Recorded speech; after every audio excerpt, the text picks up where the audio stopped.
Hola chicos, entonces seguimos profundizando en nuestro currículo de programación y vamos a trabajar el módulo 3. El módulo 3 vamos a centrarnos sobre qué son las bases de datos.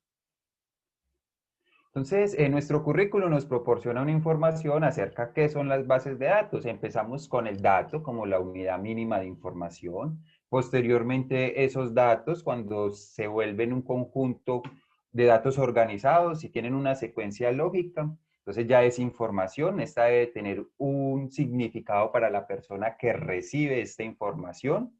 Asimismo, posteriormente la información se puede volver un sistema de información, ya cuando se involucran una serie de elementos que nos permiten, de cierta manera, administrar la información. Son unos mecanismos que nos permiten consultar, agregar, obtener, editar y procesar todo tipo de datos.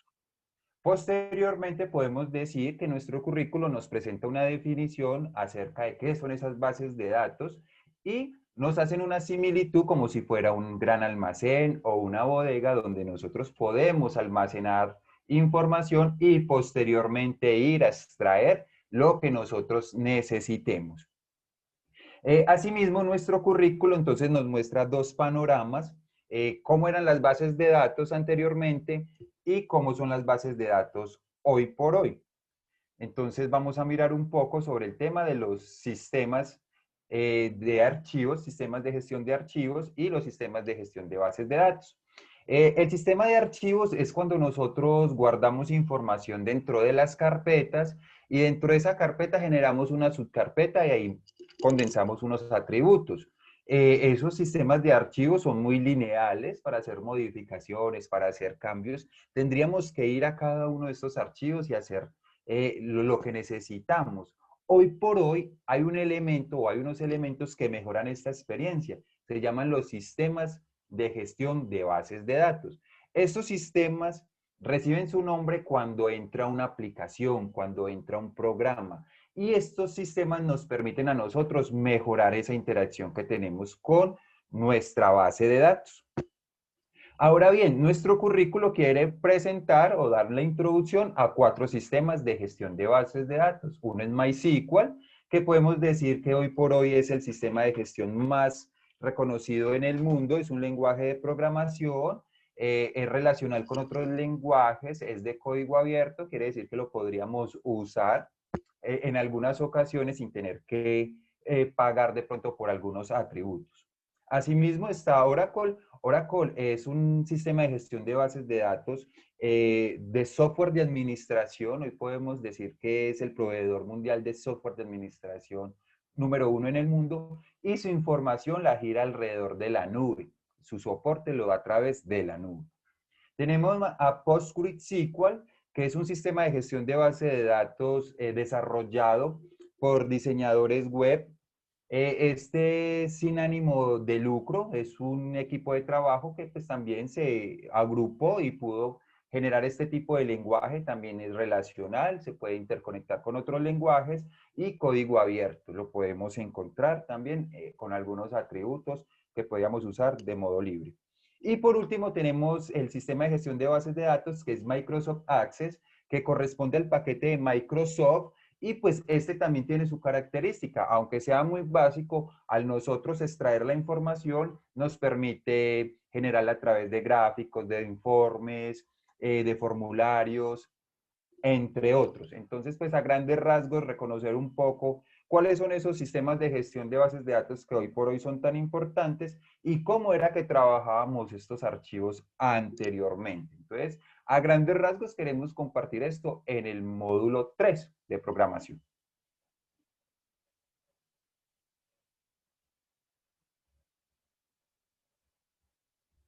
Muchas gracias, Andrés. En la lección 2 y 3 ya vamos a comenzar a hablar de conceptos de entidades y atributos, pero antes de esto nosotros debemos obtener primero unos requerimientos que son los que determinan la información que desea administrar el sistema. Para determinar cuáles son estos requisitos, basta únicamente con emplear técnicas básicas como por ejemplo entrevistas, lluvias de ideas, cuestionarios, reuniones grupales. Una vez ya identificamos estos requerimientos, se procede a identificar cuáles son las entidades y atributos Bueno, entonces se los voy a explicar desde esta parte. Entonces, acá las entidades son una representación real, ya puede ser una persona, una mascota, un libro, se representa gráficamente alrededor de un cuadro. De allí ya pasamos con los atributos. ¿Cuáles son los atributos? Los atributos son las propiedades de la entidad. Entonces podemos encontrar cédula, nombres, apellidos, género, en el caso, por ejemplo, de la entidad persona, pero también tenemos que tener muy en cuenta que cada una de nuestras entidades debe tener un atributo principal que hace diferente esta entidad de otras entidades. Por ejemplo, en este caso de persona, la cédula, porque la cédula no se repite en las personas. Entonces, eso es lo que hace diferente una persona de otra, porque pueden tener el mismo nombre, los mismos apellidos, el mismo sexo, pero no el mismo número de cédula.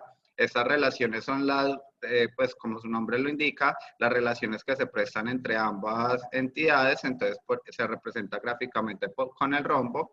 Acá podemos decir, entonces, que el estudiante presta el libro y el libro es prestado por estudiantes. De allí, ya pasamos a la cardinalidad, las relaciones de cardinalidad, donde nos dice cuántas veces se relaciona una entidad con otra entidad. Entonces acá nos muestran tres tipos de entidades, uno de muchos y muchos de muchos.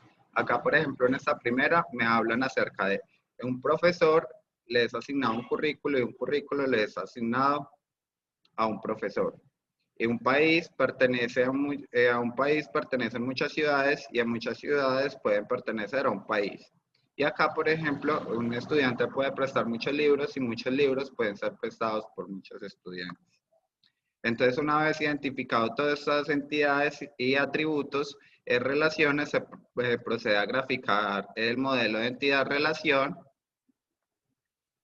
Acá podemos observar, entonces, dentro de ese gráfico, podemos observar pues las entidades, los atributos, las relaciones y la cardinalidad. Una vez nosotros ya tengamos modelado el modelo de entidad-relación, entonces ya podemos pasar a emplearlo o a implementarlo dentro de un sistema de gestión de base de datos. Entonces, en esta lección 4 y 5, entonces ya vamos a empezar a, a practicar y a emplear todo esto en MySQL. Entonces acá nos comienzan a hablar acerca de la creación del espacio de base de datos, la creación de tablas, los tipos de datos de MySQL y nos proporcionan una herramienta que se llama SAM para que nosotros podamos mostrar, para que nosotros podamos visualizar nuestra base de datos desde nuestro computador como si fuera un servidor local. Entonces nos comienzan a dar una serie de instrucciones para la configuración de esta herramienta. Nos van mostrando también pues cómo se va visualizando esta base de datos dentro de la herramienta y otras funciones de MySQL, tales como funciones de agrupación y funciones de manipulación de texto. Esto es a manera de laboratorio para que ustedes cuando de pronto tengan un poco de tiempo lo realicen. Ya allí ya pasamos con los fundamentos CMS de la lección 6. Gracias, Luis. Bueno, entonces vamos a hablar un poco sobre fundamentos CMS. ¿Qué son los fundamentos CMS? Entonces, cuando veamos CMS, estamos hablando de un sistema de gestión de contenidos. Esto es una serie de programas que nos permite a nosotros crear, editar, gestionar, publicar o difundir un contenido web. Es decir, nosotros podemos gestionar imágenes, textos, interactuar con contenidos a través de un sitio web de manera amigable. Hoy por hoy, pues los CMS tienen ventajas y desventajas. Entre una de las ventajas es que no necesitamos ser desarrolladores web para hacer nuestra propia página web. Asimismo, los CMS hoy por hoy hacen un backup de la información. Entonces, cada vez que nosotros generemos un cambio, el programa va a quedar ese cambio almacenado. Eso son pues como una de las ventajas. Hoy por hoy también podemos decir de que WordPress es uno de los programas más usados para hacer sistema de gestión de contenidos. Asimismo, Blogger también lo usamos para generar blogs, entradas a través de temas de interés. Entonces, hagamos una retrospectiva para qué nos puede servir o para qué usamos nosotros los CMS. Entonces, hoy por hoy, si yo tengo mi negocio, yo puedo vender a través de mi portal, a través de mi CMS. Si yo soy una persona que estudia e investiga, pues puedo mantener mis contenidos a través de un CMS. Si quiero que la gente conozca lo que hago, pues también puedo montar mi CMS y difundir mis gustos, mis intereses y todo lo que hago. Un profesor puede usar un CMS para evaluar a sus estudiantes a manera de portafolio donde secuencie las actividades que ellos hagan y las retroalimente. Ahora bien, reconozcamos los tres CMS que usamos comúnmente. Entonces, uno es nuestro Web Content Management, que quiere decir o hace referencia a esa gestión de contenidos web o esas páginas web que nosotros usamos.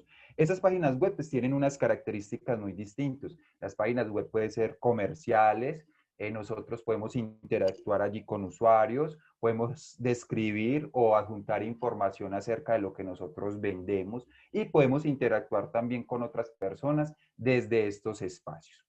Existen los blog Plushing News, pues también que hacen referencia a los blogs. Los blogs nosotros dentro de pues son más académicos, podemos decir que pueden ser más académicos ya que tienen un atributo que se llama el foro y a través del foro se puede generar una discusión recíproca, pues ahí puede generarse una interacción.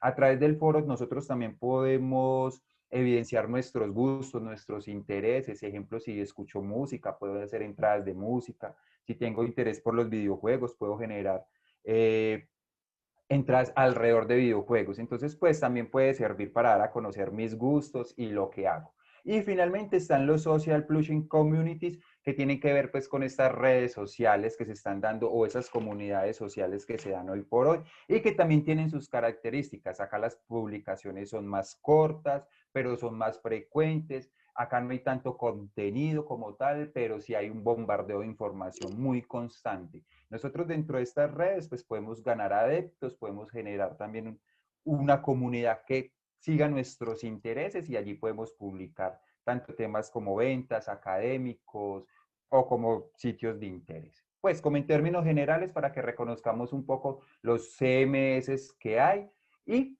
que podemos acceder a estos. Finalmente podemos decir que hay dos tipos de CMS. Los de propietario, que son los que yo pago por una licencia, pago por unos atributos para mejorar mi experiencia y los CMS de código abierto, que tienen las mismas posibilidades que el pago, pero pues unos atributos adicionales que podrían profesionalizar mejor mi experiencia o mejorar mi experiencia, pues me las cohíbe de cierta manera. Sin embargo, puedo hacer todo lo que quiera sin necesidad de pagar, diseñar, publicar, transformar, restringir o mejorar la información sin necesidad de pagar, solo usando una plantilla o algo ya prediseñado.